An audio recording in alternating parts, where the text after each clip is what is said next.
James Franco on SNL, 3 sketches you have to see. This season of Saturday Night Live has been far from a disaster, but could the star of the disaster artist save what's been an inconsistent season thus far? Despite James Franco's best efforts, the answer was no. Every episode has had its share of highlights, but digging through the misses has sometimes taken more effort than would be ideal. There's always something that works, but the show is still trying to pair this writing staff with this cast in a way that consistently highlights the strengths of both.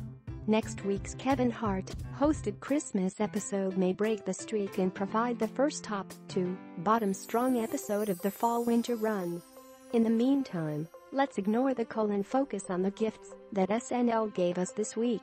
Here are 3 sketches people will be discussing over the next 7 days. Visit with Santa cold open. Cold opens haven't exactly been the show's strong suit this season. Those involving Alec Baldwin's Donald Trump have often seen initially loud audience reactions turn into muted laughs within seconds. Rather than look at the epicenter of 2017's storm, this cold open pulls back to see how the current political landscape is affecting the next generation of voters. Shifting that perspective yielded the best opening sketch of the season. Having a group of kids deliver awkward questions to Kenan Thompson's Santa is on one level a cheap way to get laughs. On the other hand, many kids are asking similar questions every day. Like the Trump sketches, there's little exaggeration here, but the presentation of this truth hits a lot closer to home. It's one thing to talking heads to discuss present-day issues without any clear sense of how to solve them. It's another thing to see pre-jaded children approach their teens already aware of sexual harassment, the dying coal industry, and the word feminazi. Kate McKinnon, who often serves as the in-show voice of compassion, tells the final child that things won't always be this bad. But the sketch suggests there's a lot of damage to undo to ensure things don't get worse by the time these kids reach the voting age. Gift wrap. There's drama. There's intense drama, and there's realizing Leslie Jones might actually throw up on live television drama. There's a grand tradition of gross-out sketches throughout SNL's history. Massive head wound Harry. Anyone, and now we can add this insane, over-the-top, legitimately upsetting installation to the mix. We were all Leslie Jones last night. Several things contributed to this working. Franco's commitment to his character's holiday cheer. McKinnon's consistent attempts to not break the sheer unpredictability of the blood spurts, which added genuine tension to the mix. The interplay between audience and actors, with the former all but egging on the latter to take things to that next level. If any of these elements collapsed, the entire endeavor would have crashed through the floor. Instead, everything managed to tightrope walk its way to the end, leaving comedic carnage in its wake. This was base.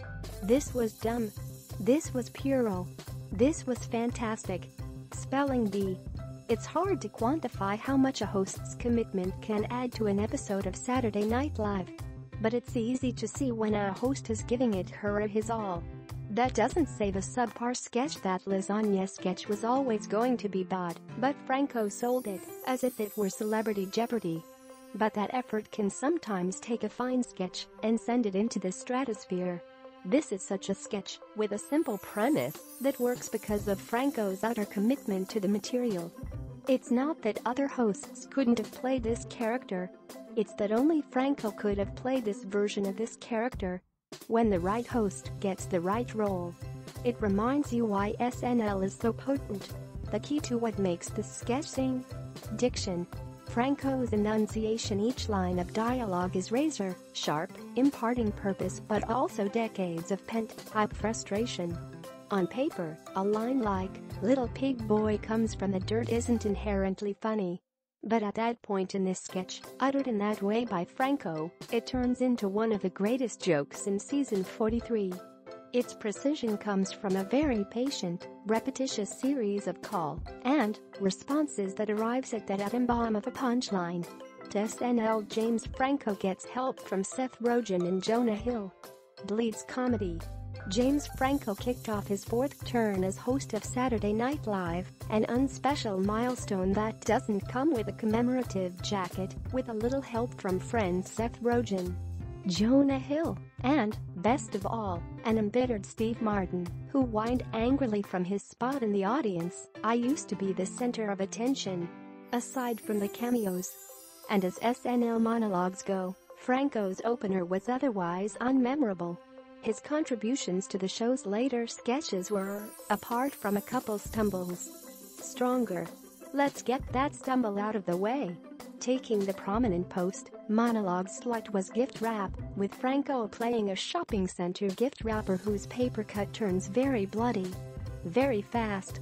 This gag has been done so many times, and so much better, that you wonder why SNL didn't just re-air Dan Aykroyd's classic Julia Child routine. Not only does the original Not Ready for Primetime player own the premise apologies to Monty Python's Sam Peckinpah filmed tennis players, but unlike Franco, Aykroyd managed to lose blood without breaking character and laughing through the entire mess. Franco showed a bit more self-control in Spelling Bee, in which he played a moderator offering up increasingly creepy and age-inappropriate word challenges for the youthful contestants. But Franco really hit his stride in Zuz, a deluxe ham-covered slice of silliness in which his attorney character gives an impassioned, tongue-twisting and very wrong argument on the meaning of the word title word. If you thought za was a slang term for pizza, Franco bets to differ, and sells the weightless concept with everything he's got. Another high point for the host was Christmas Charity, a digital short in which a busy executive Cecily Strong helps a homeless man. Franco's essentially playing himself, which, as you'll see in the clip, does exactly right by the sketch. In Reunion, Franco plays straight man to SNL newcomer Heidi Gardner, who demonstrates again her knack for finding comedy in underdog characters. Here, she plays Franco's cousin, a seeming loser who doesn't know it. The bit has a sweet turn with the arrival of a surprise visitor. The host has only a small role in SNL's most significant digital short of the evening, making a brief, ghosty appearance in the Christmas Carol parody Scrooge. With Beck Bennett taking the lead role, the short adds little to the never-ending river of Scrooge knock-offs. And while Scrooge had its moments, the workplace setting seemed a missed opportunity for a show still looking to find laughs in scandals rocking the country from Hollywood to Alabama. Thanks for watching and listening. Please like, subscribe, share and comment.